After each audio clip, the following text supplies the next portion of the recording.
Hello students, आज हम international law में देखेंगे अंतर्राष्ट्रीय विधि का ऐतिहासिक विकास, historical development of international law. इसमें आज हम देखेंगे मध्यकाल में अंतर्राष्ट्रीय विधि, international law in middle age. अगर हम मध्यकाल में अंतर्राष्ट्रीय विधि के बारे में पढ़ रहे हैं, इससे पहले हमने पिछले क्लास में पढ़ा था प्राचीन भारत में अंतर्राष्ट्रीय विधि। तो आज हम देखते हैं मध्यकाल में अंतर्राष्ट्रीय विधि। अगर हम मध्यकाल में अंतर्राष्ट्रीय विधि की बात करते हैं तो ये माना जाता है कि अंतर्राष्ट्रीय विधि का विकास प्रमुख रूप से कहाँ हुआ था? यूरोप में, जैसा कि पिछली बार मैंने आपसे इस बारे में बात की थी। क्या मानकर चला जाता था कि प्रभुत्व संपन्न राज्यों के जो अंतर्राष्ट्रीय संबंध होते हैं वो उनको रेगुलेट करने के लिए क्या था? अंतर्राष्ट्रीय विधि की आवश्यकता हुई। प्रभुत्व संपन्न राज्यों के आपसी संबंधों को विनियमित करने के लिए अंतर्राष्ट्रीय विधि की आवश्यकता महसूस हुई। और इस समय जो राज्य थे वो आपस में क्या व्यापार करते थे और समुद्र से संबंधित कई नियमों का उन्होंने विकास भी किया। जैसा कि आज हम अंतर्राष्ट्रीय विधि में देख रहे हैं कि अंतर्राष्ट्रीय विधि में समुद्रों से संबंधित लॉ भी आ चुका है। इसी तरीके से अगर हम बात करें व्यापार और व्यापार करने वाले नागरिकों को प्रोटेक्ट करने के लिए क्या था? संघ और संगठन, यूनियन और ऑर्गेनाइजेशनों का भी विकास हुआ या स्थापना हुई थी। और इनका काम क्या था? संघ होगा, ये क्या करते थे? अपने सदस्यों के बीच जो विवाद होते थे उनको मध्यस्थता के द्वारा निपटाते थे। तो मध्यकाल में अगर हम देखते हैं अंतर्राष्ट्रीय विधि का जो विकास है वो इस प्रकार से कह सकते हैं, या हम ये अंतर्राष्ट्रीय विधि जो है मध्यकाल में कई विधि शास्त्री ने अपने लेखों के द्वारा प्रसिद्ध हुए हैं। अर्थात कई लेखक ऐसे रहे हैं, विद्वान ऐसे रहे हैं जिन्होंने अपने लेख दिए हैं जिससे अंतर्राष्ट्रीय विधि का विकास हुआ। लेकिन जो सबसे अधिक महत्वपूर्ण जिस व्यक्ति को जाना जाता है वो कौन है? हुगो ग्रोसियस है। हुगो ग्रोसियस को अंतर्राष्ट्रीय विधि में मध्यकाल में एक महत्वपूर्ण व्यक्ति के नाम रूप में जाना जाता था। इन्होंने अंतर्राष्ट्रीय विधि में एक महत्वपूर्ण योगदान दिया है। अगर हम ग्रोसियस की बात करते हैं तो ग्रोसियस जो है 1583 में इनका जन्म कहाँ हुआ था? हॉलैंड में हुआ था। ठीक है। इन्होंने मैथमेटिक्स, फिलॉसफी और लॉ का अध्ययन किया और केवल 15 वर्ष की आयु में इन्होंने वकालत करने की अनुमति भी प्राप्त कर ली थी। ग्रोसियस को फ्रांस में ऑर्लिन्स और विधि विशारद अर्थात डॉक्टर ऑफ लॉ की भी उपाधि दी गई। 1645 में इनकी मृत्यु हो गई थी। ठीक है। इन्होंने ग्रोसियस ने 1605 में अपनी एक पुस्तक लिखी थी जिसका नाम था डे ज्यूरे पेडी कमेंटेरियस। ठीक है। इसके अलावा इन्होंने 1609 में लिखी थी मेरे लिब्रम। इसके अलावा 1625 में इनकी जो सबसे प्रसिद्ध, सबसे फेमस बुक है वो है डी यूरे बेली एक पेसिस लिबी ई।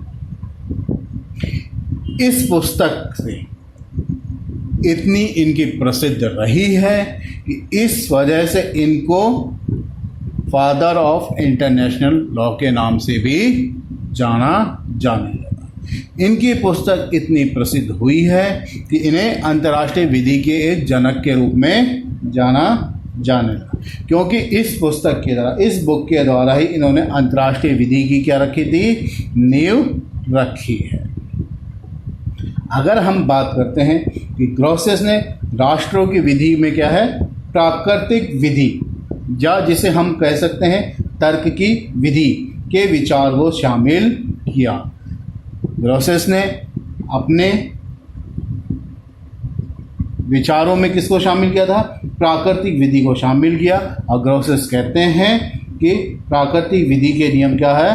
अपरिवर्तनीय होते हैं, इनका परिवर्तन नहीं हो सकता। इन्होंने राष्ट्रों की विधि जस जैंटियम और राष्ट्रों की रूढ़िगत विधि जस नेचुरल, इनके बीच में भी अंतर स्पष्ट किया है। इसके अलावा ग्रोसियस ने अंतर्राष्ट्रीय विधि के योगदान में फ्रीडम ऑफ सी, सामुद्रिक स्वतंत्रता का भी समर्थन किया है। साथ में इन्होंने युद्ध के जो बंदी होते हैं उनके बारे में भी बात करिए। ये कहते हैं कि युद्ध बंदियों को समुचित रूप से रखा जाना चाहिए, उनके जो धार्मिक अधिकार होते हैं उनकी भी रक्षा की जानी चाहिए। इसी तरह से अगर हम बात करते हैं, ह्यूगो ग्रोसियस ने जस्ट वॉर और अनजस्ट वॉर के बारे में भी अवधारणा प्रस्तुत की है। ये कहते हैं न्यायोचित युद्ध और अन्यायोचित युद्ध जो होते हैं इनके बारे में भी इन्होंने अपनी अवधारणा बताई। इसी प्रकार से इन्होंने तटस्थता के नियम, रूल ऑफ न्यूट्रलिटी के बारे में भी बात की है। इन्होंने सापेक्ष तटस्थता का सिद्धांत विकसित किया है और क्या कहा है कि सभी राज्यों का उस राज्य को सहायता देने का कर्तव्य है जो न्यायोचित कारणों के लिए लड़ रहा है। इसी प्रकार से अगर हम देखते हैं तो इन्होंने व्यक्तियों और राज्यों के जो अधिकार होते हैं, जो कर्तव्य होते हैं, इसी प्रकार से संधियों के सद्भाव की जो अवधारणा जिसे हम पैक्टा सन सर्वेंडा के नाम से जानते हैं, अर्थात संविदा सर्वथा पालनीय होती है। इस सिद्धांत को भी इन्होंने उस समय मध्यकाल में ही बताया था। इसी तरीके से अगर हम देखते हैं कि मूल परिस्थितियों में परिवर्तन के परिणाम स्वरूप संधि से संबंधित जो बाध्यताएं होती है वह परिवर्तन की स्वीकार की अवधारणा, जैसे रिबस सिक स्टैंड टिबस का जो सिद्धांत है, इसको भी इन्होंने उस समय मान्यता दी है। इसी तरीके से अगर हम देखें तो इन्होंने अपने लेखों के अंदर अपने लेख में समर्थन किया है और इनका ये विचार है कि अंतर्राष्ट्रीय विधि जो है ये प्रभुत्व संपन्न राज्यों के मध्य न केवल शांति के समय बल्कि युद्ध के समय में भी उनको रेगुलेट करती है।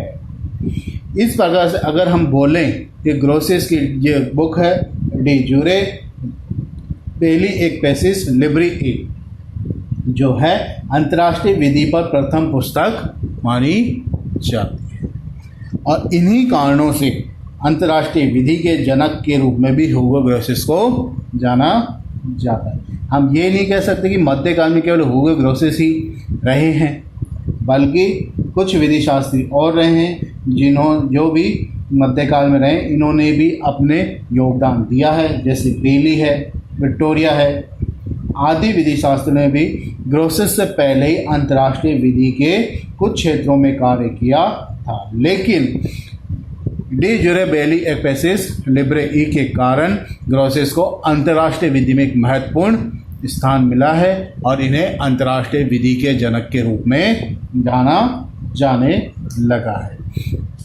और ग्रोसियस की अगर हम बात करते हैं तो ग्रोसियस का प्रभाव इतना जल्दी पूरे यूरोप में फैल गया कि 17वीं और 18वीं अगर हम शताब्दी में बात करते हैं तो उनके शिष्यों को अंतर्राष्ट्रीय विधि के क्षेत्र में ग्रोशियन मत की शाखा के रूप में जाने लगा है।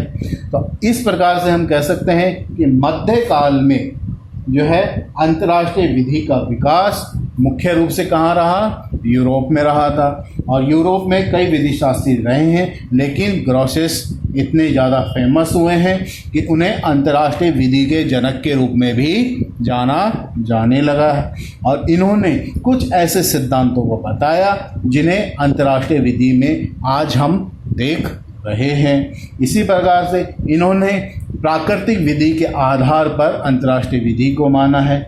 इन्होंने जस्ट जैंटियम जस्ट नेचुरे के बीच अंतर बताया है। ये मानकर चलते थे ग्रोसियस कि प्राकृतिक विधि के सिद्धांत जो होते हैं या प्राकृतिक विधि के जो नियम है अपरिवर्तनीय है, इनका परिवर्तन नहीं हो सकता है। इस प्रकार से मध्यकाल में अंतर्राष्ट्रीय विधि का विकास हुआ है। धन्यवाद।